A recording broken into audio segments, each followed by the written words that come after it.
बाबा भूत घुस गए। भोसड़ी के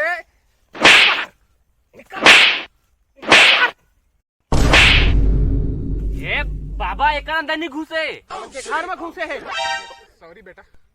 कलाड़ के सॉरी तो ध्यान लगाए बा, भुला आगे रहे बेटा, भुला आगे रहे। बाबा ध्यान लगा के हाथ जोड़ मंत्रा पढ़िए। तुम्हार घर में जो भूत पेले है वो मई लोग बाबू लइका है, ताए कैसे जाने? मैं अपन आँखी में देखे हैं, ओका लंबा लंबा दाढ़ी रही से। मई लोग भूत तो हम नसीबे में नहीं है। ध्यान लगा के। तुम्हार घर में जो भूत पेले है वो 1.5 साल हो गए तुम्हार घरे च महावे कॉलेज चाहिए। तुमला कैसे पता चली?